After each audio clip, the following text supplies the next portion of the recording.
Jeannot, merci et je vous remercie d'être venu.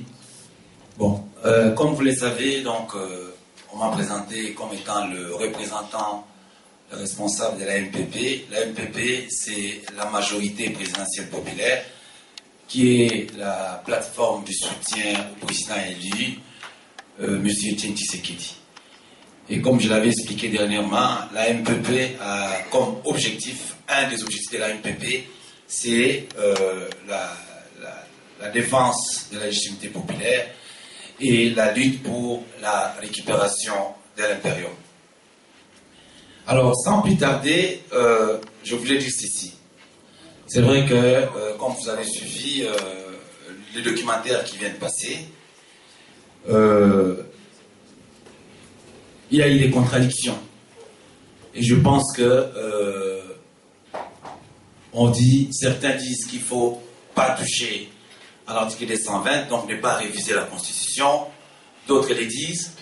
Mais comme vous le savez, les politiciens congolais nous ont habitués à des changements de situation, à des changements d'idées. Et là, il faudra que nous restions vigilants pour qu'on ne soit pas surpris, comme en 2011, où, je crois, on a dû changer la Constitution, qui est, disons, le nombre des tours de la présidentielle, qui est passé de 2 tours à un seul tour.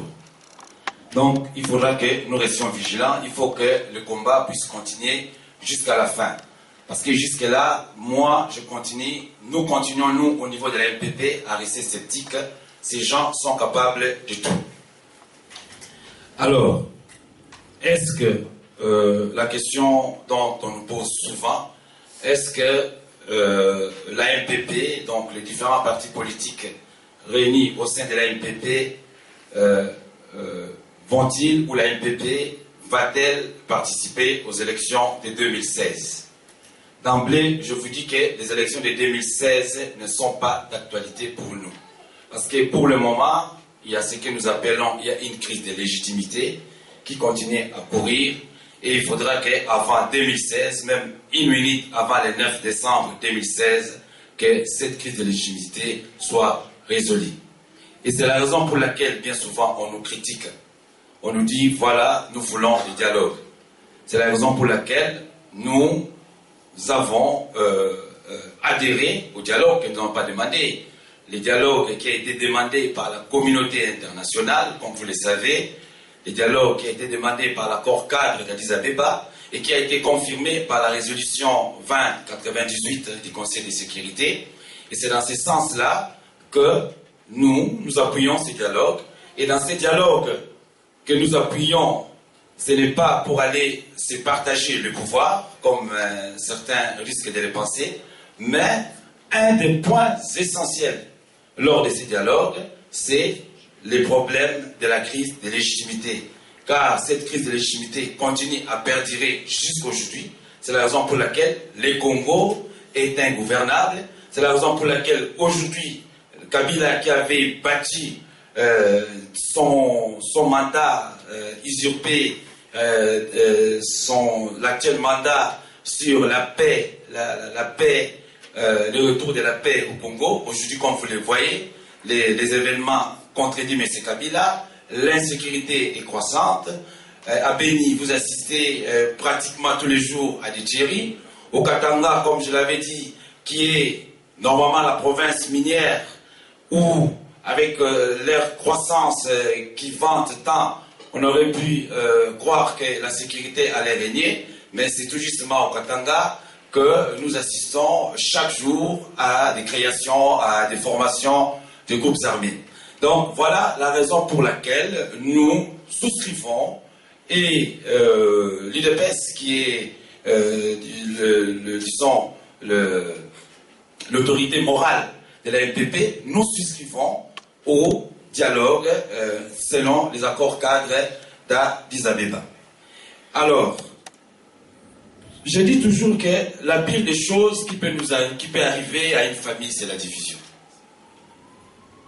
On veut nous diviser en nous distrayant, en nous disant pour que nous puissions ne pas suivre ce qui se passe réellement au niveau de notre pays. Et je crois que le plus grand danger qui nous guette au niveau de ceux qui militent en faveur de la démocratie, c'est la division. Ce sont les rumeurs. On a appris récemment, lorsque mon ami et frère Félix est allé mener une bonne campagne, ce qui était la première fois depuis les élections de 2011, parce que depuis 2011, l'opposition, les partis politiques de l'opposition ne sont plus sur le terrain. Et lorsqu'il y a une personne qui va sur le terrain pour parler à la population, parce que comment voulez-vous que cette population se soulève si vous ne leur parlez pas, si vous ne leur conscientisez pas? Donc je pense que ces genres de rumeurs, ces genres de rumeurs qui cherchent à diviser l'opposition, nous devons essayer de les dépasser. Parce qu'actuellement, il ne faut pas que nous puissions confondre notre adversaire. Et j'ai souvent l'impression que nous confondons l'adversaire. La dernière fois, j'étais à la radio Air Libre. Qu'est-ce que je n'ai pas entendu sur le président Tshisekedi? Azo Salanini, na Esekuna, na Beni Balbazo Koufa, Ya Fandi, Azo Salanini, tout ça. Non, mes chers amis, ne confondons pas l'adversaire. Tshisekedi nous a demandé de l'aider à récupérer l'impérium. M. Tshisekedi n'a pas l'armée. M. Tshisekedi ne dirige pas les forces de sécurité. M. Tshisekedi ne dirige pas. Ce n'est pas lui qui a en main la banque centrale. Pour le moment, donc, je pense qu'il ne faut pas confondre le bourreau. Nous savons tous ici que le bourreau est là, c'est M. Kabila et ses hommes. Je dis bien M. Kabila et ses hommes. Donc c'est très important parce que j'ai l'impression qu'il y a un syndrome là, il y a une amitié qui s'est créée entre certaines personnes avec le bourreau. Donc là, je pense qu'il faut faire très attention de ne pas confondre l'adversaire. Alors, il y a des priorités. Il y a des priorités parce que souvent, on nous dit, ouais, vous allez arriver au pouvoir, le président va arriver au pouvoir, qu'est-ce qu'il va faire? Mes chers amis, je pense que vous le savez tous, M. Tshisekedi, c'est un grand homme d'État. On ne va pas au pouvoir comme ça. Il y a un programme politique, il y a un programme économique, il y a un programme social. Je pense qu'il y a des priorités. Il y a l'insécurité, il y a les problèmes socio-économiques. Et tout ça, je pense que c'est inscrit dans la feuille de route du président élu. Une fois que nous aurons l'impérium, eh bien, nous mettrons toutes ces priorités-là, nous mettrons en œuvre notre feuille de route. Donc voilà un peu ce que je voulais vous dire. Mais c'est vrai, on suit le discours. On a suivi le discours du président Hollande. Il faut que vous devez savoir, c'est bien beau. Ce n'est pas le président Hollande qui viendra vous dire de vous soulever. Comme le président il l'avait dit, il faut que nous puissions nous prendre en charge. L'Europe, les partenaires internationaux ne viendront que lorsque le peuple congolais vont démontrer qu'il est prêt à se prendre en charge, qu'il ne veut plus réellement de M. Kabila au pouvoir. Donc c'est ça qu'il faut. N'attendons pas simplement que la communauté internationale vienne faire quelque chose pour nous. Et enfin, je pense qu'il y a quelque chose de triste, et je vais terminer par là. Vous savez qu'on a parlé de la balkanisation. On a parlé de la balkanisation. Je pense que de plus en plus, et ça vous devez le savoir, avec le projet de loi sur les 26 provinces, ce projet de loi qui risque d'être voté parce qu'ils accélèrent les choses. Hein? Ils accélèrent les choses. Kabila sent que son départ, sa fin est proche. Il veut mettre le pays à fer à sang. Avec le vote de la loi sur la division provinciale, les 26 provinces, qui va être votée de la semaine, je crois, la semaine prochaine, qui va être votée, ça aussi, c'est un danger.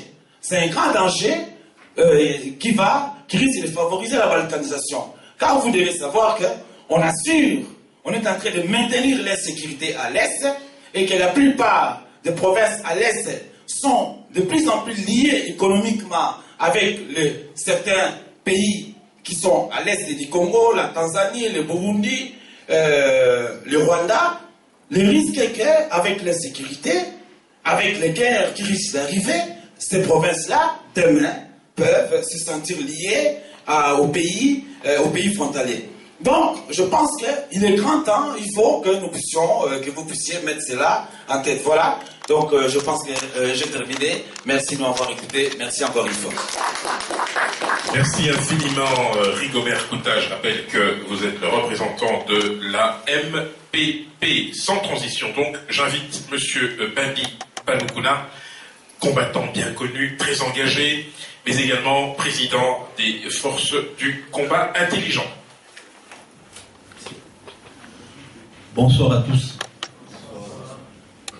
Je demande, ou je vous prie, d'applaudir très fort pour ce reportage que nous venons de suivre du blog Banamikili, s'il vous plaît. Ça, c'était pas fort. S'il vous plaît. Merci beaucoup. Voilà. Je vais me présenter, mais vous allez vous poser la question de savoir pourquoi je demande qu'on applaudisse pour ce qu'on vient de suivre. Et je sais que parmi nous, certains ont murmuré en se disant pourquoi on nous montre tous ces collabos. Parce que hier, ils ont dit autre chose. Et c'est d'ailleurs pour cela que j'ai demandé qu'on applaudisse. C'est un travail pédagogique qui a été fait par le blog Banamikili. C'est un travail méthodique. Parce que moi, Babi, je ne fais pas ce combat ou je ne l'ai pas fait pour le gagner seul avec les quelques personnes que je vois chaque jour dans des marches et dans des conférences. Dites-vous aussi ça, que vous ne faites pas ce combat pour le gagner seul. Nous faisons ce combat pour être nombreux. La guerre doit être populaire. De la même façon que l'ennemi se plaît de nous retirer des personnes dans nos rangs, c'est ce que nous aussi, nous devons avoir comme stratégie, de lui récupérer des hommes jusqu'à ce que l'ennemi va se retrouver seul, isolé, mis hors d'état de nuire. Tous ces collabos ou ces anciens collabos qui ont changé de langage ici, on a besoin d'eux. Vrai ou faux? Et d'autres qui sont encore avec M. Kabila, avant même cette échéance que nous rêvons tous, nous devons les récupérer. Vrai ou faux? Merci. Je vais me présenter. Comme on m'a présenté ici, je suis Babi Panoukouna. J'étais journaliste auprès de Canal King Télévision de Jean-Pierre Bemba. J'ai travaillé aussi un moment avec Radio-Télévision Lisanga de Roger Lumbala. Et j'étais candidat député honoraire, non nommé à Mulunda. Et puis, je suis présentement coordinateur général d'un mouvement que nous appelons la force du combat intelligent. On nous a demandé de dire un mot sur la stratégie, la façon de faire pour empêcher ceux qui sont au pouvoir, avec en tête M. Kabila, le frère africain, de ne pas continuer leur blague à la tête de notre pays. Il faut d'abord commencer par se poser la question pourquoi nous sommes restés dans ce blocage après l'échéance de 2006, après les échéances de 2011, pardon, et aujourd'hui nous allons aller vers 2016, mais toujours en dehors de l'impérium ou du pouvoir. Je crois qu'il y a un seul ennemi qui nous a mis en difficulté. Vous attendez que je cite un nom. Mais c'est le démon de la division. L'intervenant qui est passé avant moi, Rigobert Kouta, que j'apprécie beaucoup, a frôlé cela. La division. Si nous lisons notre histoire depuis le début, que nous avons commencé à la connaître, vous allez voir que nos ennemis, que nous connaissons tous, qui ne sont pas congolais comme nous, se sont battus pour nous diviser. Pendant que eux faisaient chez nous la politique de diviser pour... Chez eux, par exemple, là où nous nous trouvons, ils disent l'union fait. Donc, il revient à nous, qui comprenons la difficulté, de renverser la tendance. Pourquoi pas de se battre pour les diviser, eux, et de faire notre force à nous en nous unissant.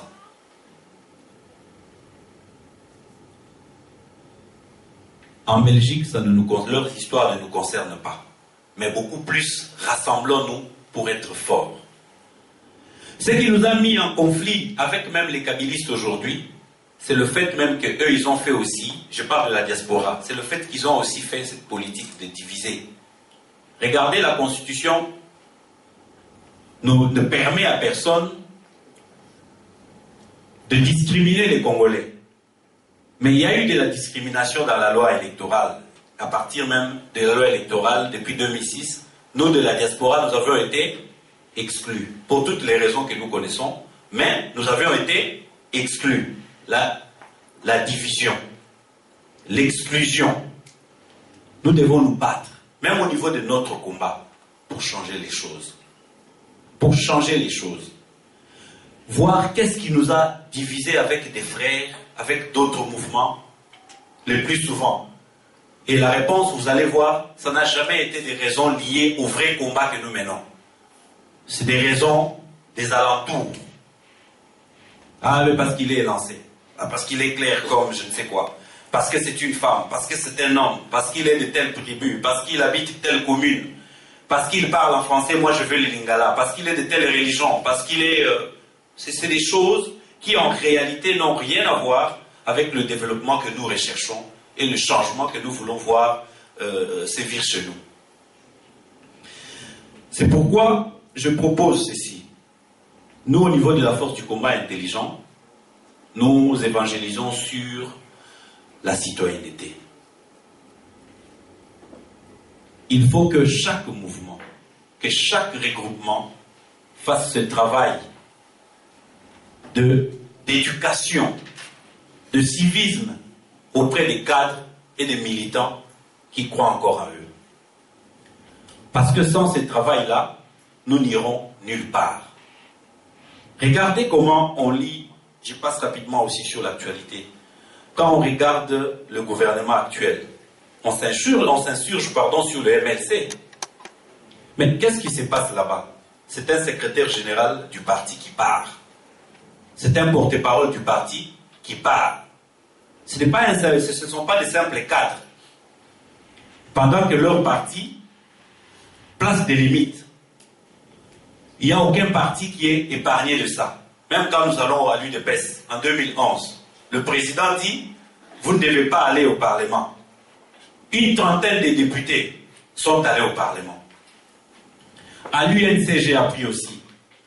Pendant qu'il ne fallait pas aller aux concertations, une dame de l'UNC, cadre, est allée aux concertations et s'est vue remercier ministre. Et sous prétexte qu'elle appartient maintenant à une société civile quelconque. Mais lorsqu'on adhère à un mouvement, le problème se pose déjà au niveau de l'engagement. Si déjà les cadres ne comprennent pas pourquoi ils font partie des regroupements, et que derrière cet engagement d'adhérer, il y a un contrat qui naît de facto entre vous, individu, et la personne morale à laquelle vous adhérez. Que dans la règle de ces contrats, ou dans les normes de ces contrats, il y a une hiérarchisation des compétences et des voies autorisées qui sortent de cette hiérarchisation. Et derrière, il y a ce qu'on appelle la discipline du parti ou du mouvement. Le Congolais n'aime pas cette liberté-là, démocratique, que les textes leur donnent, et ils aiment le libertinage. Il est président, le Bimenga Penaza, Moto. Voilà un peu le grand problème. Il faut éduquer les cadres, éduquer les individus que nous avons l'occasion de rencontrer de temps en temps. Parce que de là aussi ressort la division qui nous a mis en difficulté. Parce qu'on ne s'explique pas bien les choses. L'article 6 de la Constitution, nous avons un député national ici qui est parmi les garants de cette Constitution. L'article 6 demande au regroupement politique non seulement de concourir au pouvoir, mais d'éduquer aussi les cadres. Vous comprenez ces choses. C'est pourquoi je termine par là pour vous donner un communiqué. Nous organisons pour notre mouvement le 2 janvier, ce que nous appelons la causerie morale. Ça sera à Mons. Nous invitons tous les mouvements à nous rejoindre pour que nous puissions discuter dans un cadre beaucoup plus convivial, amical, familial, d'échange de vœux, échange de cadeaux entre nous aussi. Ce sont des cultures que nous devons aussi faire naître en nous. Mais que nous puissions discuter sur le passé, donc le bilan 2014 et les perspectives pour 2015. Tout cela bien entre nous, ça va nous aider à aller de l'avant. Abat la division, l'exclusion, faisons la politique de l'ouverture. Voilà par là que je vais terminer. Merci à vous tous pour l'attention. Merci infiniment, Babi Malikouna. Je rappelle que vous êtes le président de la Force du Combat Intelligence. Sans plus tarder, j'invite Monsieur Benjamin Stanislas Kalombo, président de la PRODEC. Vous avez la parole.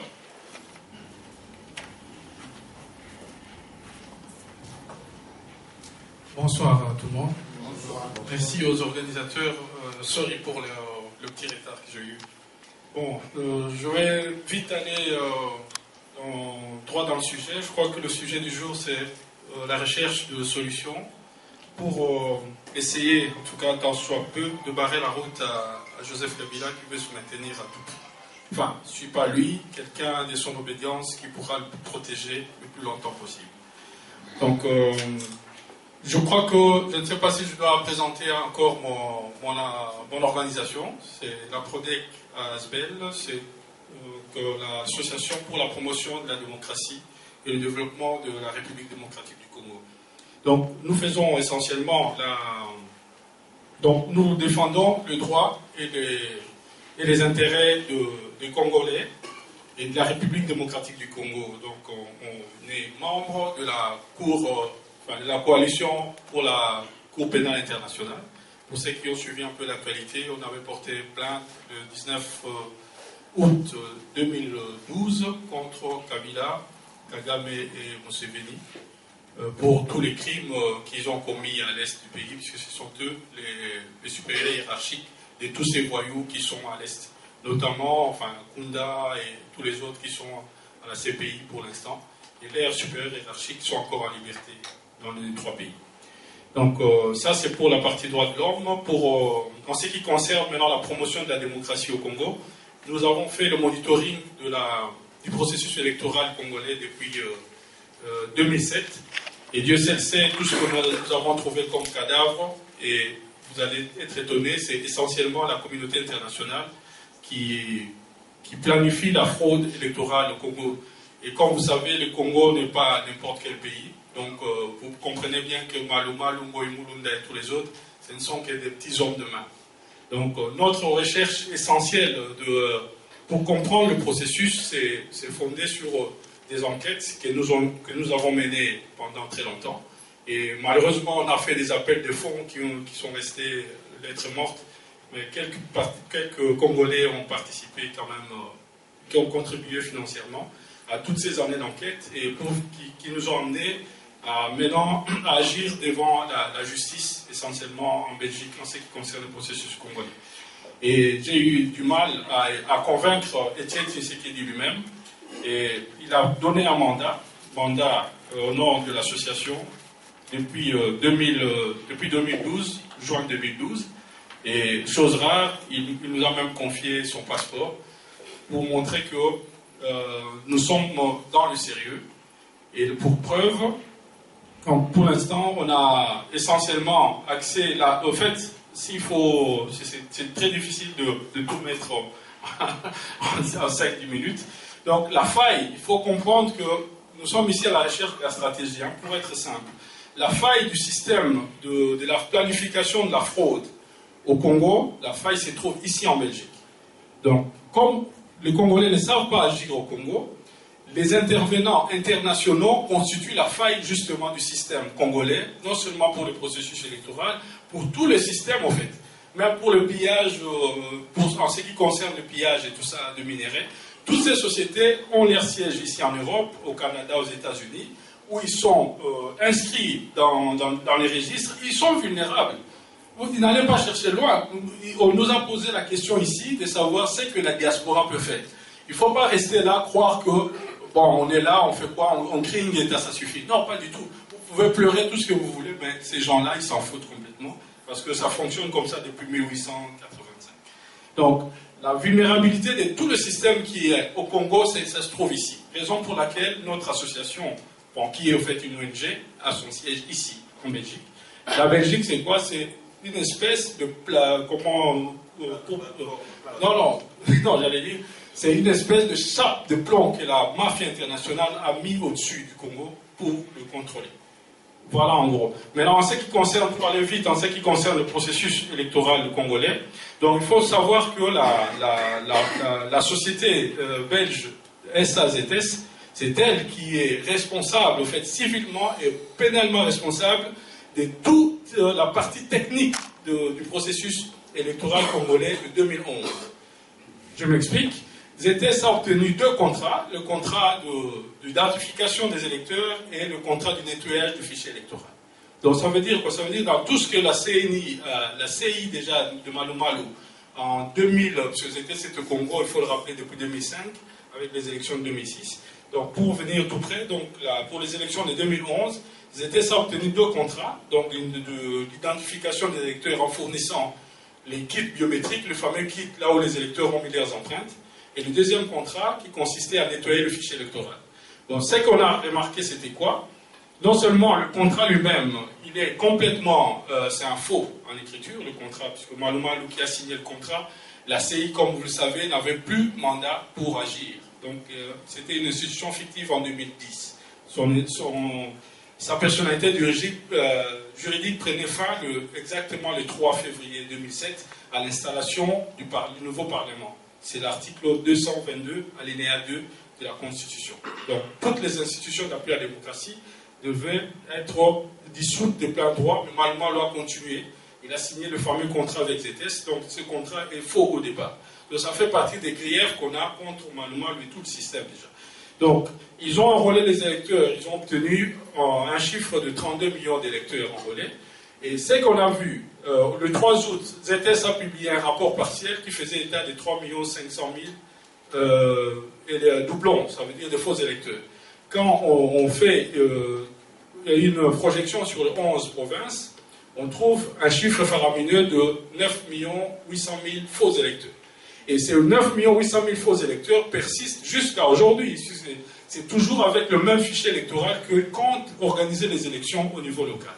Et là, il ne faut pas aller chercher loin. Le fichier électoral congolais, il y a une copie qui se trouve ici en Belgique. Et la diaspora, quand vous marchez, sachez qu'il y a une société belge qui manigance, qui détient en fait la clé de la fraude électorale ici. Donc, ce que nous allons faire, donc, comme vous le savez déjà, on a déjà été plusieurs fois devant les cours et tribunaux contre ZS, essentiellement devant le tribunal du commerce de Bruxelles, et ensuite devant la cour d'appel. Donc, dans toutes ces procédures, on a agissé un peu en retard, malheureusement, mais on a été dans les procédures, les procédures, on a été partagés, donc tous les juges ont partagé moitié-moitié. Donc nous on a agi en retard, donc les juges des référés perdaient leurs compétences, mais dans le fond du dossier, tout ce que nous avons raconté, les juges ont cru, mais c'était que le tribunal du commerce. Maintenant on prépare une grosse plainte, raison pour laquelle j'avais tout fait pour obtenir le mandat d'Étienne Tshisekedi lui-même, pour mener ZS au procès devant le tribunal correctionnel. Et dans cette plainte, nous amenons Malo Malo, Ngoyi Mulunda, vous pouvez mettre tout ce que vous voulez, essentiellement L'essentiel pour nous, c'est qu'on ait suffisamment de moyens pour mettre tous les noms que vous voulez. Donc, pour votre gouverne, on a même les noms de tous les experts qui ont falsifié les résultats de compilation, qui ont travaillé essentiellement dans la commission ad hoc, que je crois l'honorable connaît, la fameuse commission qui a changé tous les chiffres issus des bureaux de vote. Donc, ce n'est qu'une question de moyens, et ce système-là, on peut le mettre carrément à nu et remettre le processus sur les rails comme ça que le meilleur l'emporte. C'est aussi simple que ça. Donc, ça paraît comme ça un peu farfelu la manière dont je parle, mais on s'est fondé sur des documents du marché, on s'est fondé sur des documents de la CI, des documents de ZS lui-même, des documents de l'Office national du croire qui a donné les assurances crédit pour garantir les risques liés à l'exportation des kits de la Belgique vers le Congo. Et entre parenthèses, pour votre information, on est actuellement en procédure administrative contre l'Office national du croire, puisque c'est de cet office qu'il s'agit. Cet office, pour ceux qui ne le savent pas, toute la mafia belge essentiellement passe par cet office pour assurer leur business au Congo. Donc tout se fait dans l'illégalité la plus complète. Pourquoi? Parce qu'ils savent que les Congolais ne vont pas chercher dans les dossiers. Ils font ce qu'ils veulent, ils violent les lois belges, ils violent les lois congolaises au détriment même de la simple logique. Donc, je ne sais pas s'il me reste une seule, il n'y en a plus du tout. Donc, sachez qu'il y a des actions à faire. Comme je l'ai dit, il faut juste des moyens pour mettre le plus de monde possible dans ces dossiers, envoyer des citations à comparaître, et vous allez voir qu'on va obtenir des résultats. Pour preuve, tout ce que je vous dis là, on a mis ça sur notre site internet depuis combien, 5-6 ans, et vous me voyez, je suis toujours là, on ne m'a jamais arrêté, parce qu'ils savent qu'ils sont pris à leur prix jusqu'au bout. Donc la balle est dans le camp de la diaspora. Donnez les moyens à la PRODEC, on va mettre fin à toute cette blague. Merci. Merci infiniment, Benjamin Stanislas Kalongo. Je rappelle que vous êtes le président de la PRODEC. Avant de passer le relais au prochain intervenant, je souhaite évidemment souhaiter la bienvenue à celles et ceux qui viennent de nous rejoindre pour cette soirée d'échange et de réflexion. Je souhaiterais à présent inviter M. Justin Wadi, représentant du MLC, le mouvement de libération du Congo. Merci.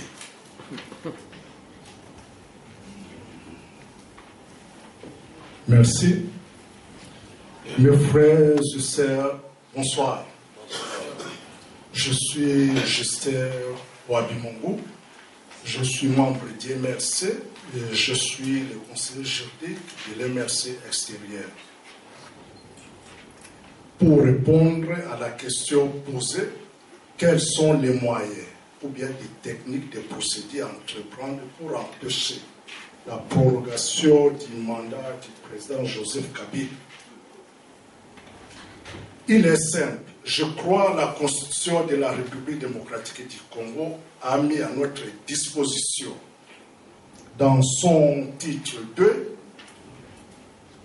des armes qu'on peut utiliser pour faire face à cette volonté diabolique du régime de violer la Constitution. Bon, enfin, c'est une question d'ordre stratégique. Pour répondre à cette question, je fais référence au titre 2 et au titre 7 de la Constitution. Le titre 2 qui parle des droits humains, des libertés fondamentales et des devoirs des citoyens et de l'État. Le titre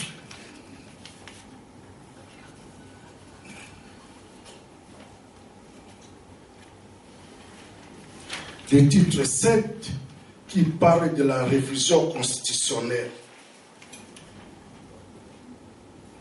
Vous le voyez au titre 2 dans le chapitre 4, les devoirs des citoyens.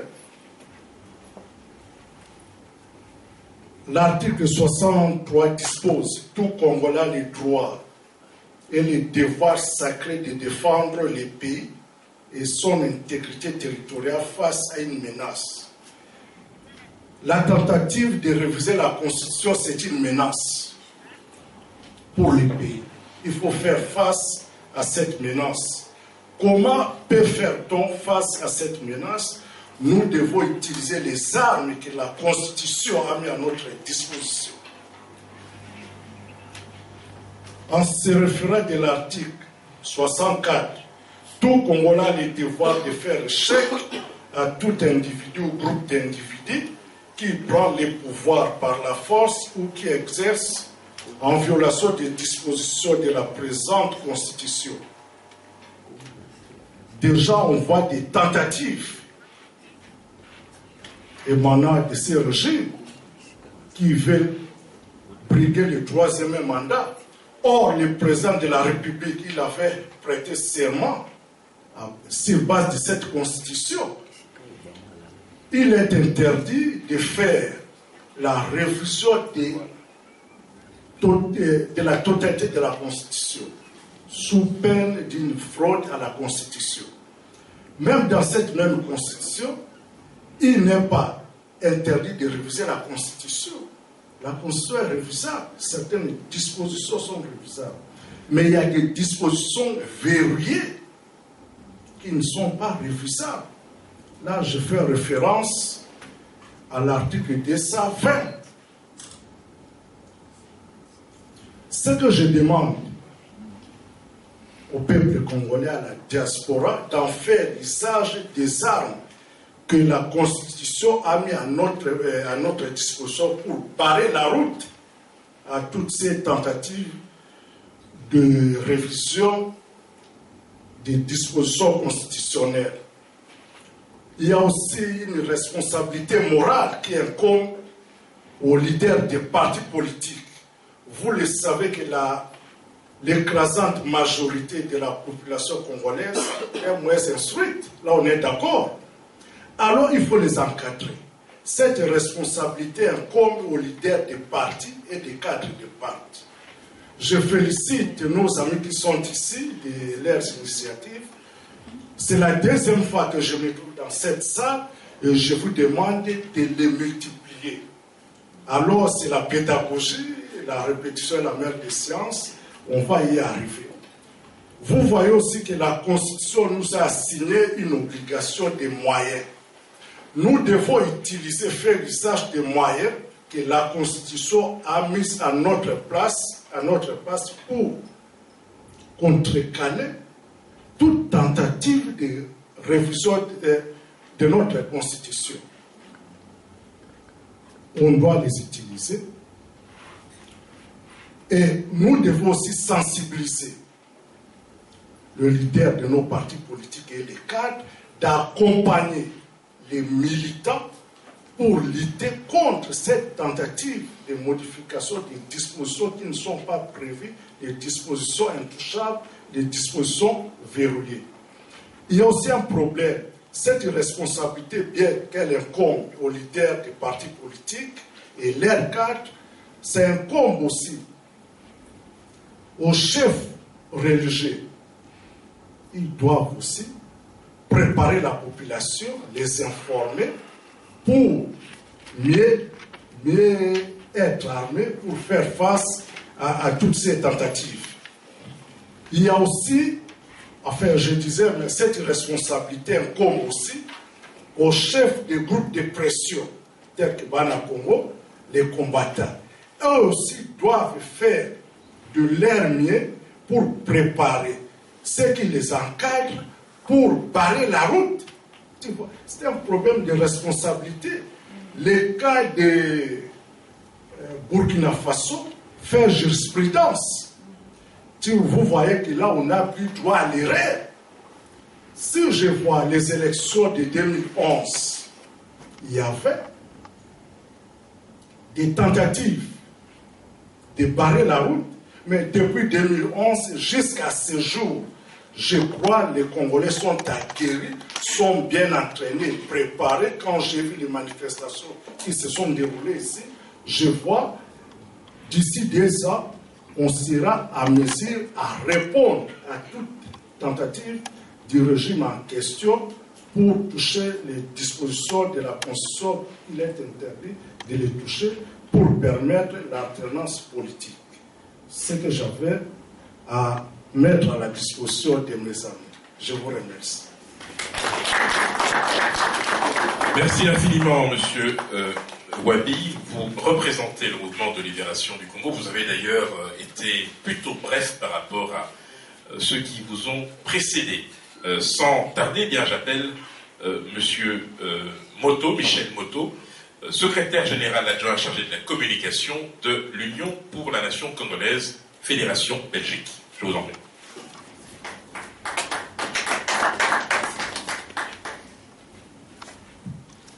Bonsoir à tous. Je voudrais d'abord commencer par remercier les organisateurs, mon frère Jeannot et notre aîné Henri Nzouzi, pour cette belle initiative. Comme l'ont dit tous les autres intervenants qui m'ont précédé, il est important en effet que nous puissions échanger, que nous puissions nous voir, que nous puissions discuter de l'avenir de notre pays. C'est des chocs des idées que jaillit la lumière, comme je dis. Mesdames, Messieurs, le thème du jour, c'est voir comment la diaspora peut apporter quelque chose afin de permettre l'alternative. C'est l'approche de l'INC pour permettre que le pouvoir en place aujourd'hui ne puisse se maintenir au-delà du délai du 19 décembre 2016.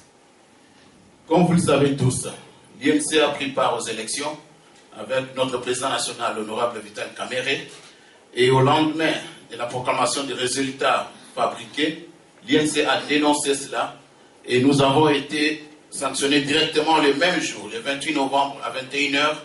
Notre radio-télévision a été fermée jusqu'à aujourd'hui. Cela n'a pas empêché la classe politique, donc au niveau de l'opposition, notamment l'INC, l'IDPS et d'autres forces politiques, d'entamer des démarches pour faire connaître d'abord les vrais résultats et surtout dénoncer la tricherie. Au niveau africain, nous sommes allés à l'Union africaine, au niveau international aussi. Et nous continuons cette démarche jusqu'au moment où il y a eu la guerre du 1-23. Et suite à cette guerre, le Conseil des Nations Unies, le Conseil de sécurité, a adopté une résolution 2098 demandant donc au pouvoir d'organiser un dialogue politique national. Et nous avons aussi été appuyés par l'accord cadre. Et donc ce dialogue, pour nous, ne nécessitait pas nécessairement un partage de pouvoir. Il est clair, et l'INC l'a toujours dit, que nous ne sommes ni demandeurs d'un gouvernement, ni d'une transition. Et donc ce dialogue devait porter normalement sur les questions, d'abord vider la question de 2011, des élections, la légitimité, et aussi baliser les échéances à venir, notamment la CENI dont a parlé notre spécialiste, mon frère de la PRODEC. Malheureusement, le pouvoir en place n'a pas voulu écouter. Nous sommes restés plus d'1 an et demi à attendre ce dialogue. Et pendant ce temps, au lieu d'accorder une oreille attentive à ce que nous avons demandé, nous, peuple congolais, le pouvoir a multiplié des stratégies pour pouvoir contourner les dialogues et se maintenir au pouvoir au-delà du délai légal. C'est ainsi qu'il y a eu les débats sur la révision de certains articles de la Constitution, notamment le fameux 220. L'INC, notre parti, a été très clair dès le premier jour. Nous nous sommes opposés à cette révision. Et donc, nous avons mené une vraie campagne de terrain, tant au niveau national, régional et international, pour faire savoir la position de l'INC. Après ces débats sur la révision de la Constitution, ils ont lancé l'idée du référendum, croyant pouvoir contourner l'obstacle des 120. Et comme l'a dit aussi un des intervenants ici, l'article 220 ne peut être modifié ni révisé. Et donc, dans ce contexte, le pouvoir était bloqué et il a fallu trouver une autre astuce. Et là, c'est la troisième stratégie. Ils ont trouvé les recensements. Gagner du temps maintenant pour jouer la prolongation, jouer la montre, parce qu'il était clair que la révision avait échoué. Et donc à présent, ils ont lancé un organisme qu'on appelle l'ONIP, donc l'Organisme national pour l'identification des citoyens. Et là, c'est toujours dans la stratégie de la prolongation. Nous tous, nous savons très bien quelle est la valeur du recensement, mais ce contexte, dans les cadres actuels, nous savons que c'est une stratégie de prolongation. Et c'est comme ça que nous disons non. Nous ferons le recensement au moment opportun. Les élections locales aussi viendront au moment opportun. Et nous sommes à 2 ans, jour pour jour, je pense, de la fin de ces mandats volés. Et donc, il n'est plus question de tergiverser ni de tourner autour. Nous devons maintenant nous focaliser sur la fin de ce mandat. Ça veut dire que le peuple et l'opinion, nous ne devons plus nous perdre en conjoncture à réfléchir sur d'autres thèmes. Nous n'avons pas le temps, nous n'avons pas le moyen, nous n'avons pas le temps de nous dissiper. C'est important pour nous de nous focaliser sur cela. Et c'est ce que nous faisons au niveau de l'INC. Et ainsi, donc, la question du dialogue, nous l'avions soutenu, puisque c'était un appel de l'INC et des forces de l'opposition, avant même que le Conseil de sécurité ne les recommande. Mais cependant, nous, comme je l'ai dit, nous avons vu que le pouvoir n'en voulait pas. Et aujourd'hui qu'il reste 2 ans, le pouvoir tend à accepter le dialogue. Mais seulement, c'est un piège. Si on accepte le dialogue aujourd'hui, entre les jours où le pouvoir dira oui, et les jours où ce dialogue se tiendra, il se passera peut-être encore 1 an. Et quand le dialogue commencera, pour atteindre la fin, il prendra encore 1 an.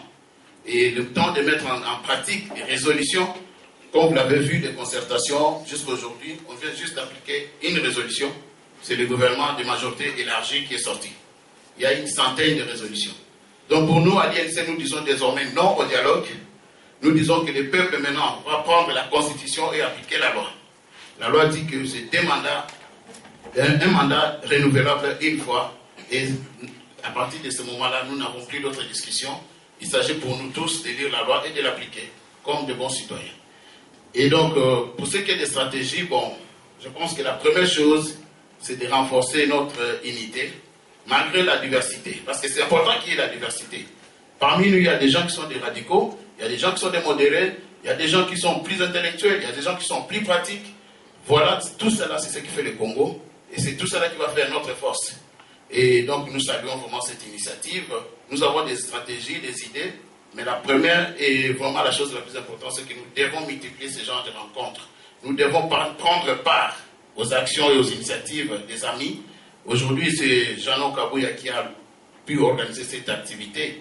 Nous avons déjà reçu des invitations, par exemple, de notre frère ici, et aussi le 3 à 4 janvier, le groupe Épiphanie des prêtres congolais, qui organise aussi certaines activités. Nous devons multiplier ce genre de choses.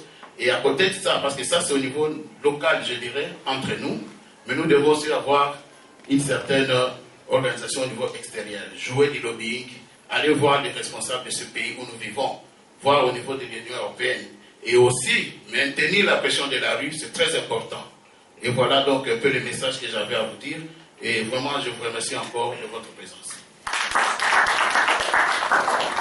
Merci infiniment, Michel Moto. Je rappelle que vous êtes le secrétaire général adjoint chargé de la communication de l'UNC Fédération Belgique. Merci pour votre contribution. Bref, 5 minutes et demie, c'est très bien. On va dans le bon, on va dans le bon en tout cas.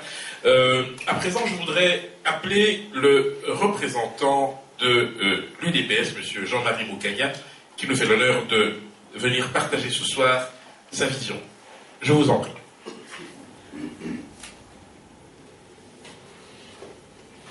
Bonsoir mesdames, bonsoir messieurs. Le titre de représentant à l'UDPS est réservé au président fédéral, que je ne suis pas, mais je représente l'UDPS ici. Je suis membre de l'UDPS, effectivement. Donc il n'y ait pas trop de confusion entre les deux. Je me réjouis du fait que les Congolais, de plus en plus nombreux, pensent à mettre un frein aux dérives dictatoriales au pays. À l'UDPS, et vous le savez très bien, le président de l'UDPS, M. Etienne Tshisekedi, le président élu de la République démocratique du Congo, a toujours été en avance sur la pensée politique, sur ce qui se passe au pays. Tout ce qui se dit aujourd'hui, nous sommes contents que vous puissiez rejoindre un peu notre façon de voir les choses. Et je voudrais ici qu'on ait une pensée pour M. Djomi Dongala, qui est parmi les premiers à nous avoir suivis et qui croupit aujourd'hui en prison parce qu'il a voulu que les choses aillent de l'avant dans le sens de l'obtention de la paix.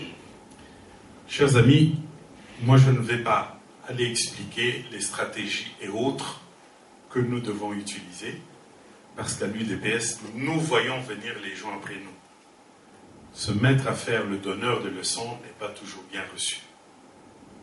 Tout ce que nous pouvons dire, c'est courage, allez de l'avant. Nous vous exhortons à faire plus que ce que vous êtes en train de faire maintenant. Que ce soit dans le sens d'empêcher le tripatouillage dans la Constitution, que ce soit dans le sens de voir ce qui peut être fait au niveau du dialogue, qui est prévu par l'accord cadre d'Addis Abeba et la résolution 2068 ou 9068 du Conseil de sécurité. Tout cela, faites-le. Parce qu'à notre niveau, nous avons déjà, le président Tshisekedi a déjà pensé à cela. Avant même la sortie du gouvernement, il a fait un communiqué, il a remis aux autorités qui sont sur place à Kinshasa, le secrétaire général, pour transmission à M. Kobler, pour lui demander d'inviter les uns et les autres à un dialogue national. Mais faisons bien attention. Quel sera le format d'un dialogue éventuel? C'est ça le grand problème. Les gens ont l'habitude d'aller au dialogue pour être très nombreux et avoir des perdits. Les gens veulent aller au dialogue pour que cela s'éternise. Les gens veulent aller au dialogue pour avoir des postes ministériels et autres. Non, ça ne peut pas être ça. Le dialogue, c'est pour mettre fin à l'imposture qu'il y a chez nous. Ce dialogue doit être en format réduit. Les représentants des partis politiques et des mouvements ou des organismes qui comptent dans la société civile devraient pouvoir se réunir et déléguer des gens en nombre réduit. On devrait avoir un canevas de travail qui va à l'essentiel, qui ne s'occupe pas de ce qui est accessoire, mais qui va à l'essentiel.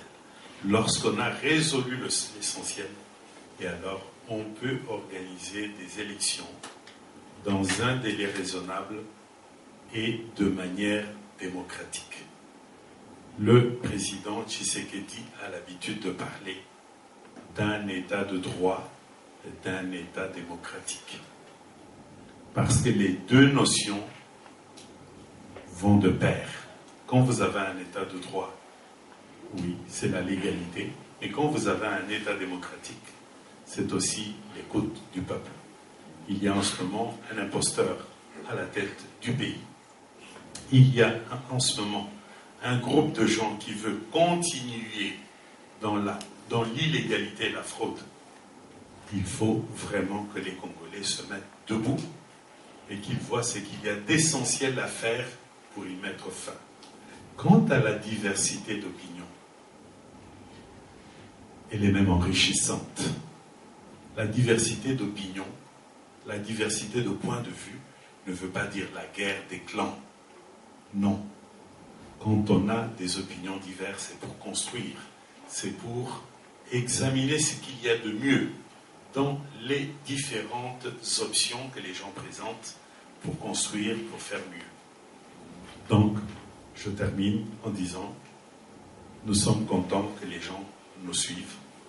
Nous sommes contents que d'autres aient précédé et nous vous remercions. Merci.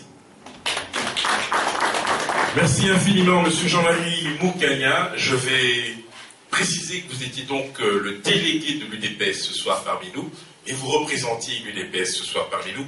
Soyez-en remerciés. Je voudrais à présent appeler un acteur de la société civile, M. Abel Bertrand.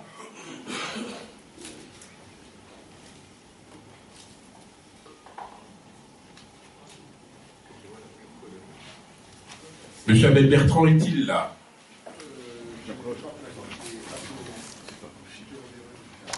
Bien, vous passez votre tour, pas de souci. Monsieur Rachidi de Lico. Oui. Mais écoutez, ça tombe très bien. Je vous invite à prendre la parole.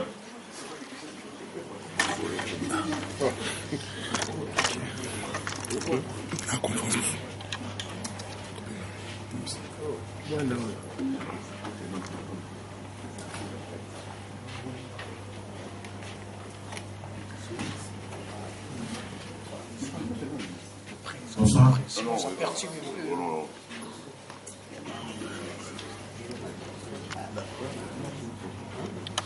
Je m'appelle Oscar Rachidi. Je suis président de la Ligue contre la corruption et la fraude en RDC. D'entrée de jeu, je dois vous dire que lutter contre la corruption en RDC, c'est une tâche très difficile. J'ai déjà connu plus de 3 attentats et le dernier avait coûté la mort de mon chauffeur. Et au moment où je vous parle, toute ma famille n'est plus au Congo, mais moi j'ai décidé de rester combattre au Congo.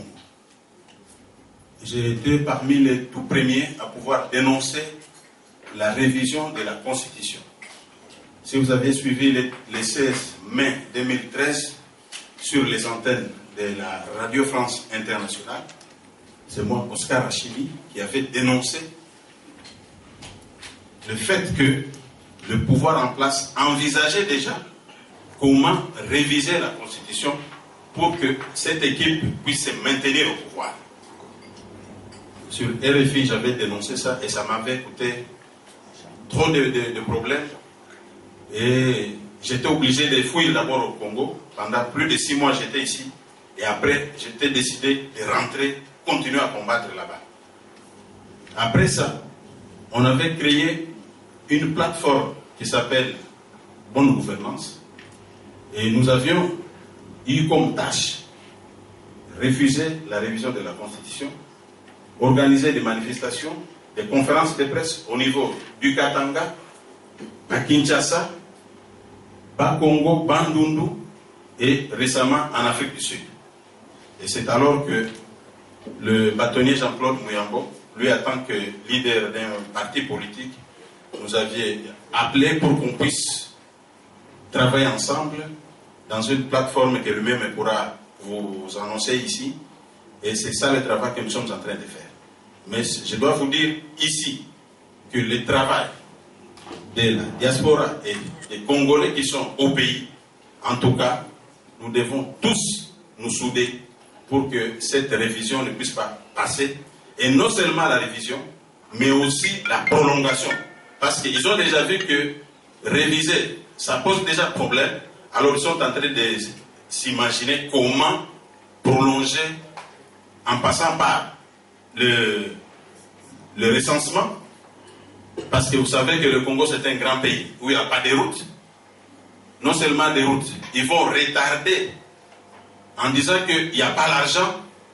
Ils vont commencer par une province. Donc tout le temps que ça va prendre, eh bien, c'est pour que les gens qui sont à Kinshasa puissent continuer à rester au pouvoir en train de piller. Parce que vous êtes sans savoir qu'il y a les richesses du sous-sol, les richesses minières, les richesses forestières qui sont en train d'être pillées systématiquement par les Indiens, les Chinois et les autres que vous connaissez.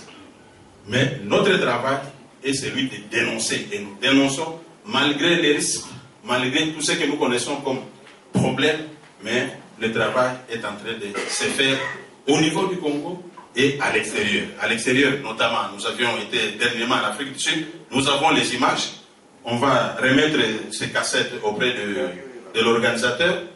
Et c'est la raison pour laquelle vous nous voyez aussi ici, chez vous en Belgique.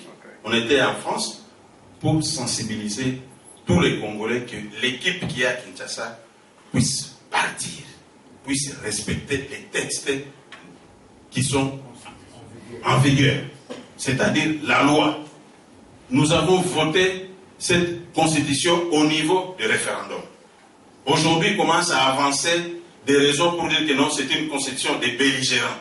il faut être malade parce que cette constitution nous a servi en 2006, elle nous a servi en 2011.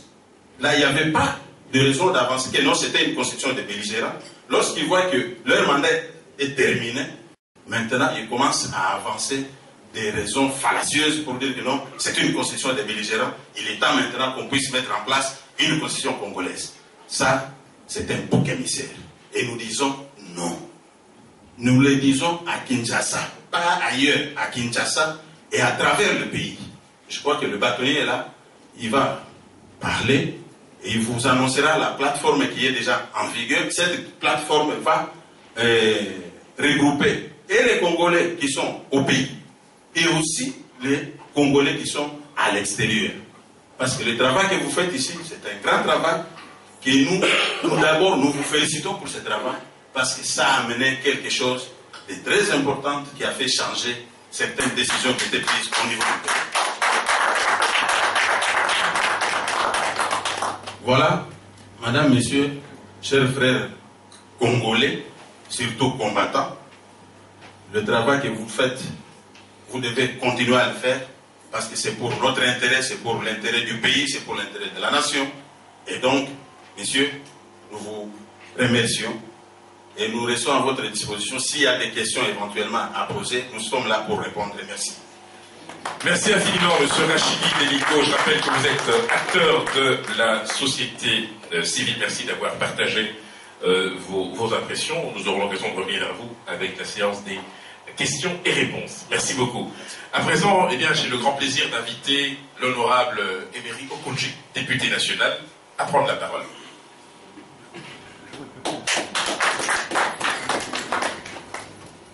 Frères et sœurs, bonjour. Je tiens à remercier sincèrement Jeannot qui m'a pris des pieds. Je ne savais pas que j'allais parler devant vous. Il m'a demandé de le faire. Ben, pour la cause noble, je l'ai accepté volontiers. Je l'ai dit parce que si je savais que j'allais échanger avec mes frères et sœurs de la diaspora, j'allais amener certaines images qui allaient être comme des preuves tangibles de la démission de l'État dans notre pays. Vous m'excuserez, n'étant pas préparé d'avance, il peut y avoir de choses peut-être qui ne vont pas vous plaire, et donc je demande votre compréhension. Mes chers frères et sœurs, ici, nous sommes dans un combat constitutionnel. Nous sommes au pays, nous avons des normes, nous avons des règles, nous avons des repères que tout le monde doit respecter. C'est ça la Constitution. L'article 69 de la Constitution, l'alinéa, le deuxième alinéa, excusez-moi, je ne l'ai pas amené avec moi, donne cette prérogative au président de la République de veiller au respect de la Constitution. L'article 62 stipule que nul n'est censé ignorer la loi. L'article 70 stipule que le président de la République est élu pour un mandat de 5 ans, renouvelable une seule fois. Point. L'article 220 prend tout ce qui est en référence avec l'État et verrouille ça. Puisque nous sortions d'une expérience négative. C'est pour cette raison qu'on parle de l'article verrouillé. Ce n'était pas fait au plaisir de le faire. Nous sortions d'une expérience négative où c'est l'homme qui incarnait la Constitution, où l'action, la parole et la pensée d'un individu faisait force de loi. Et lorsque nous sommes arrivés avec l'historique, et je n'ai pas assez de temps pour revenir à cette historique, nous nous sommes dit que cette fois-ci, mettons des garde-fous. Voilà pourquoi on a verrouillé l'indépendance de la justice, le nombre de mandats présidentiels, etc., dans cet article 220. Aujourd'hui, le président qui est là est fin mandat, quel que soit ce qui s'est passé. Parce que nous savons qu'en 2011, il y a eu tricherie, il y a eu fraude, électorale qui n'honore pas non plus notre pays. Parce que nous voulons qu'on nous appelle la République démocratique du Congo. Dit démocratie, dit respect des règles, dit respect de la souveraineté nationale, dit respect du souverain primaire qui choisit, qui élu. Et donc, lorsque le peuple est élu, il faut respecter cette volonté du souverain primaire. Mais aujourd'hui, quelle que soit la longueur de la nuit, le jour finit par apparaître. Aujourd'hui, nous sommes dans un combat constitutionnel, un combat de l'égalité. Parce que vous êtes dans un pays qui est démocratique. Et lorsque vous poussez vos arguments, lorsque vous poussez votre argumentaire, il faudrait que cela repose sur des bases juridiques solides, sur des bases constitutionnelles. Aujourd'hui, eh bien, vous avez cet argumentaire solide. Je tiens sincèrement à vous remercier, mes frères et frères de la diaspora, je ne cesse de le dire. Si nous sommes arrivés là où nous sommes aujourd'hui dans notre pays, c'est grâce à vous. À vous qui changez aujourd'hui, à vous qui changez aujourd'hui l'opinion des décideurs qui reposaient leurs décisions que sur leurs intérêts économiques. Lorsqu'ils avaient des marchés, eh bien, on ne parlait plus de la démocratie. Mais avec vous, avec ce que vous faites, eh bien, aujourd'hui, ils regardent deux fois. Et vous êtes arrivés même à changer d'opinion dans leur pays, dans votre pays d'accueil, dans leurs pays respectifs. Et continuez à garder cet élan. Vous savez que l'argent que vous envoyez à vos frères et sœurs au pays, à vos parents au pays, c'est plus que ce que donne la Banque mondiale et le Fonds monétaire international. Voilà encore un argumentaire de taille. Puisque lorsque vous envoyez cet argent à vos parents, à vos frères et sœurs au pays, n'est-ce pas, vous leur donnez le code pour aller retirer, eh bien aujourd'hui, ce code, c'est le respect de la Constitution, rien que la Constitution. Et que le mandat du président actuel prend fin en décembre 2016. La Constitution stipule que le président en exercice reste en place jusqu'à la tenue de ces élections.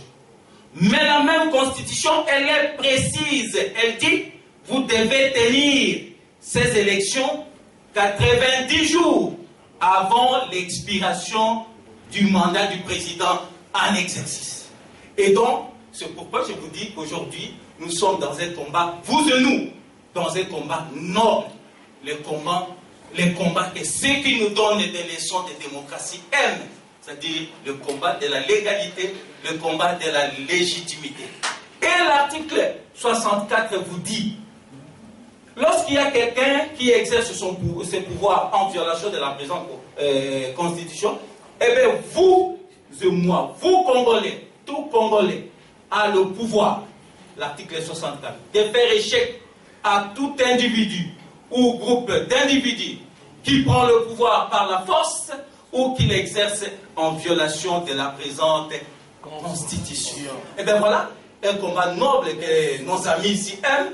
Et donc, lorsque nous menons ce combat aujourd'hui, c'est un combat de l'égalité, c'est un combat de légitimité, c'est un combat constitutionnel que personne d'autre ne peut, en tout cas, nous reprocher de l'avoir mené, puisque nous mènerons ce combat sur base légale, sur des bases juridiques solides. Et avec ce qui s'est passé au Burkina Faso, nous devons savoir orienter notre combat. Ne nous dispersons pas, je félicite mes frères et sœurs, mes frères qui m'ont précédé ici, mais ne nous dispersons pas dans les idées. Il faudrait bien voir ce que l'on dit en anglais, focus. Bien focaliser l'objectif que nous poursuivons. L'objectif aujourd'hui, c'est quoi? Je l'ai dit ici, c'est un combat de l'égalité, de respect de la Constitution. Et donc, il y a eu ce qu'il y a eu. Que nous ne pouvons pas encourager. Mais c'est puisque nous sommes à des mètres de la fin, c'est pourquoi j'ai dit ici, quelle que soit la longueur de la nuit, le jour finit par apparaître. Eh bien, voyons maintenant ces combats-là. Ne nous dispersons pas pour ne pas perdre nos énergies.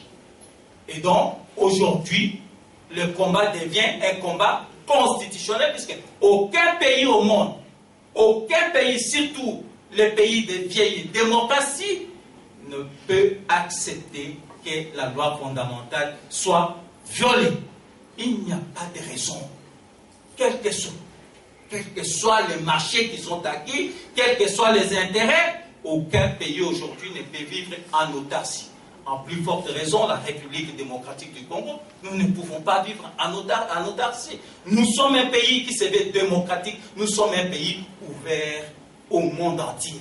Et donc, la République saura préserver ce qui est légalement acquis, ce qui est au profit de la République et de nos partenaires, et nous allons, par exemple, revenir à des contrats lyonnais qui ont été donnés de manière frauduleuse, juste pour asseoir un régime que l'on croit pérenniser en violation de la présente Constitution. Je ne saurais pas terminer sans vous dire un mot sur ce qui se passe à l'est de la République démocratique du Congo. Mes chers frères et sœurs, c'est pourquoi je regrette amèrement. Si j'avais su, j'aurais amené le travail fait par Caritas Butembo. Vous verrez comment les enfants, des garçons de 5 ans, de 6 ans, sont égorgés à la machette. À la machette, s'il vous plaît. Vous verrez comment des gens viennent et ils portent des uniformes des FARDC, soi-disant que c'est des éléments des FARDC, ils appellent leurs frères et sœurs, et à la fin, c'est pour les éliminer tous. Mais dans tout cela, le rapport des missions et de consolation de l'Assemblée nationale parle. Dans tout cela, vous verrez qu'il y a la complicité des éléments, la complicité interne. Je vous donne un exemple. Un rescapé vient voir un major de l'armée congolaise et lui signale que voilà, nous venions par exemple à Beni Butembo et le taxi qui fait navette fait payer à son client $50 américains. Ce taximan prend 4 personnes à Butembo pour les amener à Beni. Ces gens-là lui remettent $500 arrivés à Beni.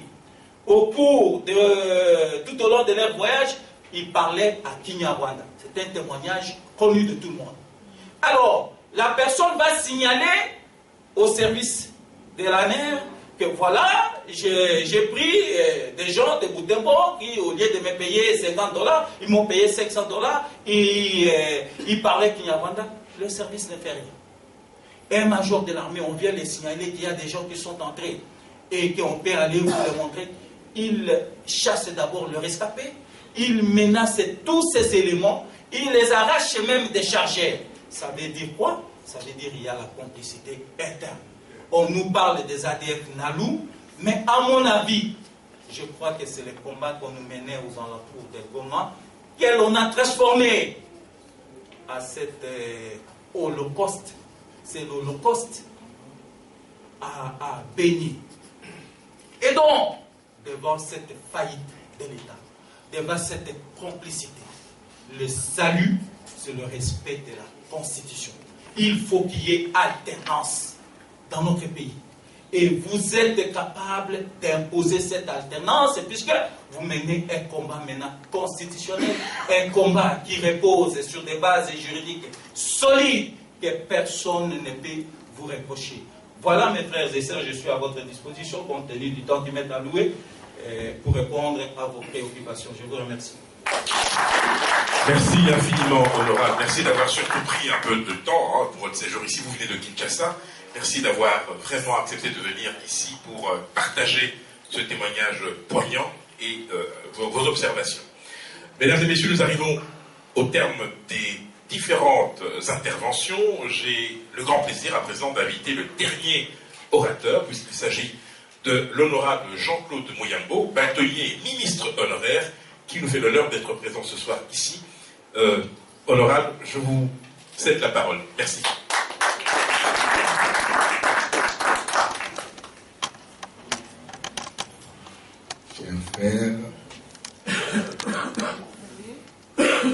Chers sœurs, bonsoir.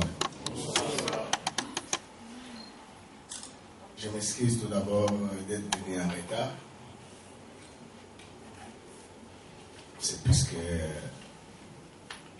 M. Jeannot, il a appelé un de mes collaborateurs.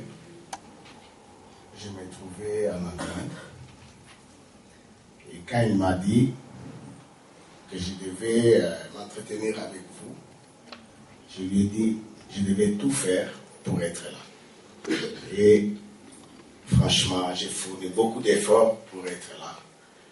Et c'est pour cela que je vous dis, je vous en prie de m'en excuser. Ce n'est pas que j'étais là et je ne voulais pas être là pour me comporter comme un chef.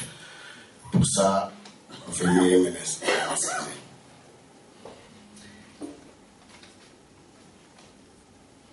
J'aimerais ce soir essayer de partager avec vous. Qui suis-je? Pourquoi j'ai fait la politique? Pourquoi je ne suis plus avec Kabila? Et quelle est la solution? Moi, je viens de voir, il y a dans cette salle des gens qui m'ont connu. Je suis né à Kolwezi, j'ai étudié à Kolwezi, j'ai fait mes études à l'université de Lubumbashi en tant que juriste. J'ai travaillé comme en tant qu'avocat stagiaire et puis avocat à Lubumbashi. Et puis j'ai travaillé en tant que défenseur des droits de l'homme. Je ne pouvais jamais imaginer un jour que je pouvais faire la politique. Mais comme on dit, si tu ne t'occupes pas de la politique va s'occuper de toi. Ça, c'est une longue histoire. J'ai eu des sérieux problèmes. En 2003, 2004, musée entre Lubumbashi, et puis, moi, je suis un avocat d'affaires, un très bon avocat d'affaires. J'ai des problèmes, puisqu'on me dit non, avec mes clients, on voulait faire un coup d'État. Vous savez, il y a des mots, quand on vous dit un coup d'État, vous ne pouvez pas vous imaginer c'est quoi. Et, curieusement, on vient un bon matin, on m'arrête. J'ai fait le cachot de la mer. Et c'est là, ça a commencé maintenant à me révolter. Je sors, ce n'est plus un musée. Vous allez m'excuser, je ne vais pas entrer beaucoup en détail, j'aimerais être bref. C'est Joseph Kabila qui entre. Vous savez comment l'histoire se passe. Et j'ai des très sérieux problèmes. Et là, je me dis, ok, qu'est-ce que j'ai fait? J'ai créé une ASBEL. Comme les Katanga et les mots de tout ce qu'on peut s'imaginer dans ce monde. Lumumba était tué au Katanga, Yahi Tchombe, Yahi. Et puis, je me dis, au moins, j'ai créé la solidarité katangaise. Où, avec tout ce qu'on a connu comme problème, je me dis, au moins pour une fois, on peut réunir tout le monde de Katanga pour voir si nous pouvons aller de l'avant.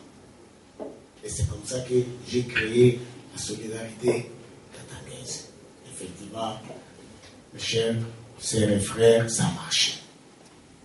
On est était à 50 quand on est dans cette salle, et puis à 1000, à 10 000, à 20 000. Effectivement, vous verrez, vous pouvez vérifier ça. En 2006, j'étais le deuxième, après le gouverneur Moïse Katumbi, malgré que je n'étais pas avec eux, j'ai été élu député national, et puis député provincial. C'est tout ce que les gens croyaient en moi. Mais il s'est fait que les autres, ils ont compris que j'étais un danger pour eux. Mais moi, je n'étais pas un danger pour eux. Moi, je me disais que c'était pour le développement de notre pays. On évolue. On crée tout ce qu'on pouvait créer. L'Alliance pour la majorité présidentielle. Et puis, en 2011, il y a ce qu'il y a eu. Avant ça, nous avons créé la majorité présidentielle. Parce que ce qui est vrai, l'objectif c'était de créer un grand parti. Comme ce qui se passe aujourd'hui en France avec IMP. Mais ça n'a pas marché. Pourquoi? Les gens n'ont pas cru à ça. Et c'est à ce moment-là que j'ai compris qu'il y avait un problème. Si j'entre en arrière, en 2006, moi j'avais soutenu Pai Pai. Moi je n'étais pas avec Kabila. Et quand nous avons échoué avec Pai Pai, j'ai tout fait ce que je pouvais faire. C'est Pai Pai qui me dira qu'on devait soutenir Kabila. Je lui ai dit non. Il m'a dit oui. Comme c'était lui le président de notre coalition, j'étais obligé de convaincre ma base. Mais ce n'était pas facile. Nous avons commencé la réunion à 15h pour terminer à 3h du matin. Et finalement, nous avons accepté. Et c'est ce qui a été fait. Mais ce qui est vrai, quand je rentre à Kin, le même jour où j'atterris à Kinshasa, je trouve les gens qui étaient avec nous dans la coalition étaient en train de démissionner. Et j'appelle Pai Pai, je l'appelais toujours Petri. Je dis, mais c'est quoi cette histoire? Il dit, viens me voir, je vais t'expliquer. Pai Pai, de lui-même avait déjà changé pour dire qu'on ne devait plus soutenir Kabila, on devait soutenir Jean-Pierre Bemba. Ça, c'était grave. Vous voyez, ça c'est le moment-là que j'ai compris en politique que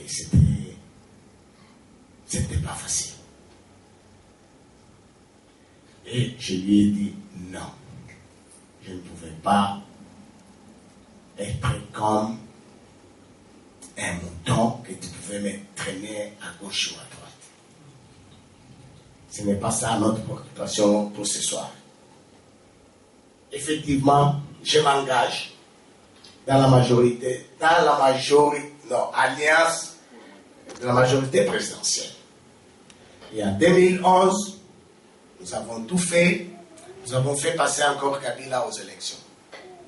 Et c'est de là où ils ont voulu que cette alliance puisse être maintenant un grand parti politique. Et comme vous le savez, il y a eu des dirigeants des partis politiques qui ont le courage pour lui dire non. Y compris moi, j'ai dit non. Ce n'était pas ça notre convention. Et c'était passé. Et quand vous avez un engagement, vous devez savoir les respecter. Mais curieusement, en 2013, il y a eu les gens de son parti politique, ses acolytes, qui ont commencé à nous dire non, est-ce qu'il n'y a pas moyen qu'on puisse nous donner encore un autre mandat pour 2016? C'est là où est parti le problème maintenant. Là, je dis non. On ne s'était pas convenu comme ça. On s'était convenu, on arrive fin 2016 et ça s'arrête là. Et il y a eu des menaces. Ça, je vous l'ai dit en toute honnêteté. vous êtes ici. Vous ne pouvez pas vous imaginer. Vous êtes chez vous. On vous appelle, on vous dit où tu les fais ou tu ne les fais pas. Et je suis parmi des personnes qui ont pris leur courage pour leur dire, écoute monsieur, faites tout ce que vous voulez. Non, n'acceptez pas. Kabila, on dit il est du Nord Katanga. S'il est du Nord Katanga, j'accepte qu'il soit du Nord Katanga. Est-ce que vous pouvez vous imaginer Kamalemba Nkulu, à Kamena, à Nkoro, Kabalo, Kalemi, à ces jours, qui est des individus qui sont incapables de manger, qui sont incapables d'avoir du sel, qui sont incapables d'avoir du savon. Et quand le Premier ministre Matata Mpoyi dit la croissance macroéconomique, je ne suis pas un économiste, je suis un juriste. Mais quand on parle de la croissance économique, c'est-à-dire, effectivement, il y a une croissance à tous les niveaux. Mais au niveau social, quid, vous avez vos frères à Kinshasa, vous avez vos frères au Katanga, vous avez vos frères à Mbushima, Kananga et partout. Les gens ne savent pas manger. Ils mangent par délestage.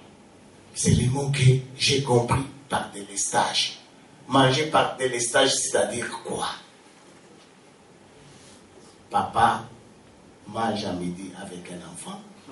Maman mange avec sa fille le soir.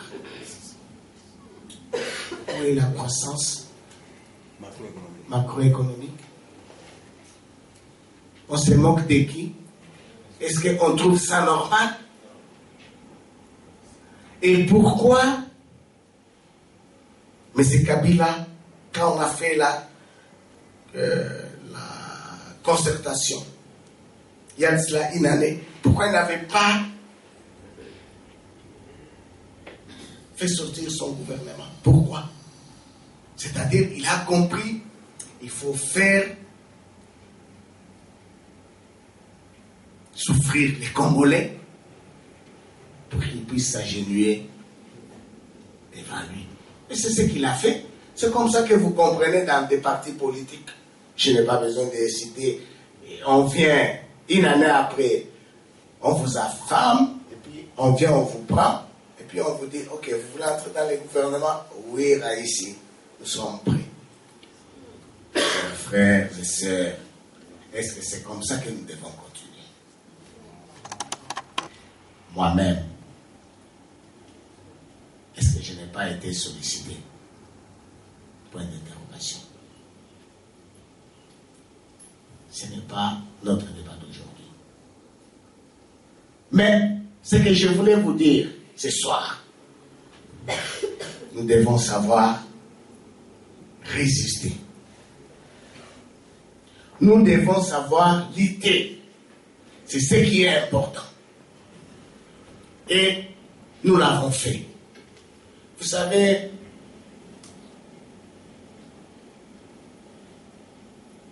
Kabila, je l'aimais bien. Je le supportais bien. Jusqu'à les jours où je devais aller tenir un meeting à Bushima. Quand je me trouve dans l'avion, loué par mon argent, 30 minutes après, dans l'air, le commandant me dit, vous devez retourner à Lubumbashi, puisque c'est les services de sécurité qui vous le demandent. Et j'ai dit au commandant, ok, on retourne. Mais curieusement, le commandant me dit, non, nous devons encore faire 15 minutes. Là, je lui dis, quoi? Pourquoi? Il me dit, oui, techniquement, ce n'est pas possible. C'est là que j'ai trouvé que Kabila était dangereux. C'est là que je l'ai trouvé qu'il était dangereux. Et c'est comme ça que, avec les membres de mon parti politique qui étaient dans l'avion, puisque on était au moins à 20, avec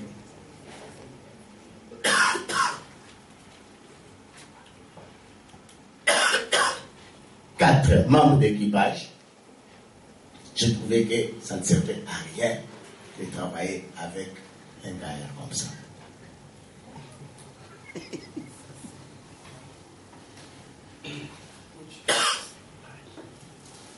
Les Congos nous appartiennent tous. Vous êtes ici. Je suis conscient de ce que vous faites. Mais vous devez être aussi conscient de ce que nous on fait aussi au pays. On se bat aussi. Les courages qu'on prend, les menaces qu'on nous fait. L'honorable Emery, je sais quand il passe au Parlement ce qu'il dit. Il n'est pas le seul. Mais nous devons nous mettre tous ensemble pour savoir qu'est-ce que nous voulons pour notre pays. Et aujourd'hui, je vais vous dire une chose. Nous sommes fiers. Vous savez ce qui s'est passé au Burkina? Ça, c'est rien. C'est rien. À moins que l'honorable puisse me dire, là où il est, avec sa base, c'est rien. Nous, les gens me demandent, on fait quoi? On peut y aller. Je dis, patientez. C'est pour vous dire, à tout moment, à n'importe quel moment, comme je l'ai dit, nous allons aider M. Kabila à quitter le pouvoir conformément à l'article 64. Voilà.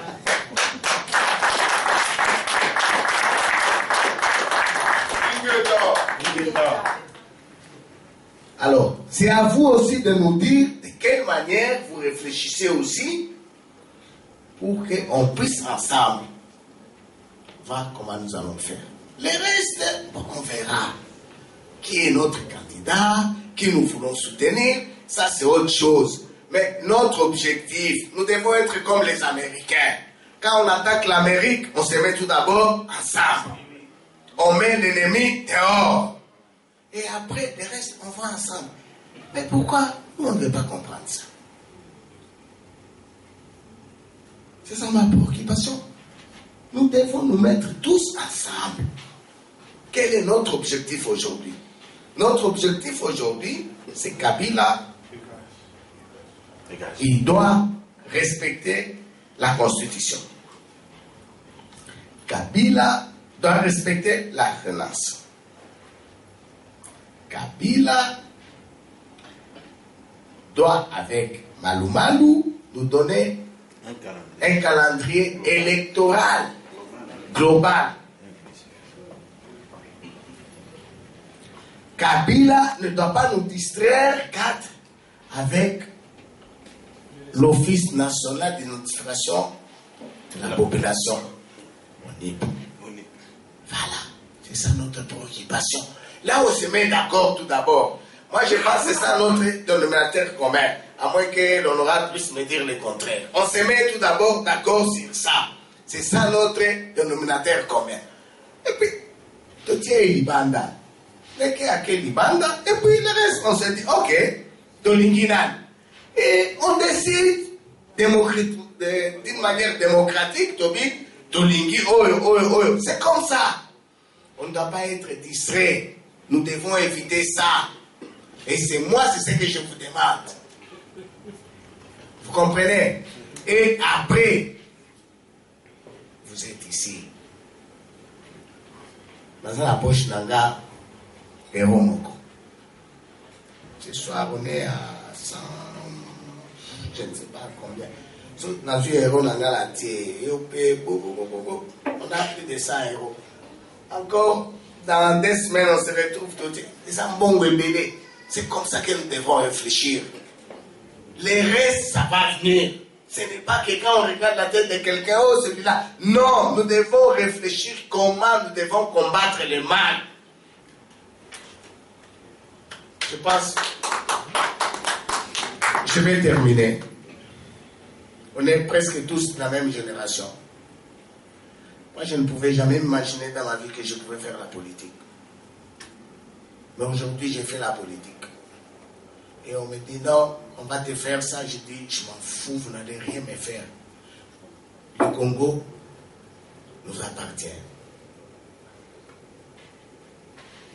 Vous avez intérêt. Ici en Belgique, en France, aux États-Unis, partout.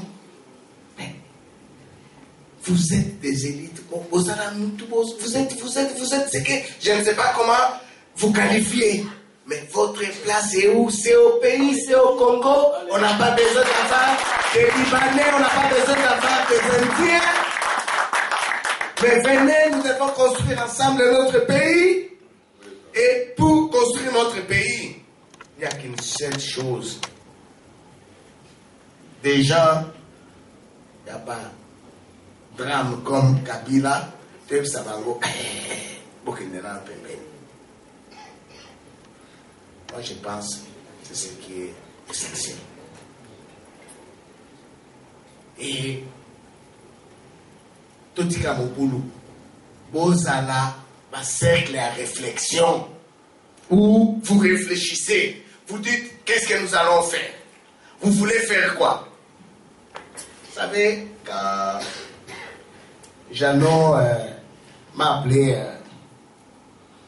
c'était cet après-midi. J'ai dit à mes collaborateurs qu'on devait venir être avec vous. J'ai dit, on devait venir avec vous puisque nous avons l'obligation de dialoguer avec vous. Nous avons l'obligation de parler avec vous. Dites-nous qu'est-ce que vous trouvez d'anormal.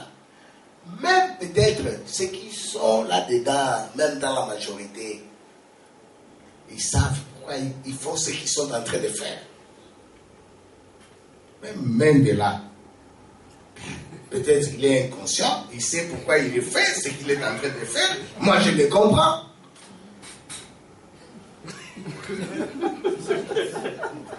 Oui. Moi, je le comprends. Si, moi, je le comprends. C'est-à-dire, Azosala, Zombo les soirs. Tu comprends? S'il trouve que Kabila il est inconscient, et c'est qu'il a Nyatae, Amelae, moi, Ndambo, Soukava, et Sila. Mais où est le problème? Laisse-les le faire. Vous comprenez? C'est ça. Mais j'aimerais franchement que vous puissiez avoir un groupe de réflexion où vous allez nous aider. Mais je vais terminer pour vous dire. Prenez cette date en compte. Si Kabila et toute sa bande ne respectent pas ce que je viens de vous dire, d'ici mars, moi, Jean-Claude Mouyambo, je vais l'aider à dégager le pouvoir à partir du Congo. Et nous sommes prêts. On a commencé tout d'abord au Katanga. Nous allons voir de quelle manière nous allons l'aider à quitter le pouvoir. Et après, je ne pense pas que ça ne sera pas seulement au Katanga. Je pense au niveau de Kinshasa, nous avons les honorables comme Emery ici, nous avons les Franck, nous avons les Fayoulou, les Kamere, Yachichi et tout le monde, les Kamere. Nous allons, c'est ça même notre dénominateur commun. À un certain moment, nous allons l'aider. Et ça sera plus grave que ce que vous avez vu au Burkina Faso. Et je pense C'est à vous aussi de vous organiser pour nous dire comment vous allez nous aider. Je vous remercie. Honorable, je vous retiens un moment, honorable, restez avec moi s'il vous plaît. Voilà, nous arrivons petit à petit au terme de notre rencontre. Nous sommes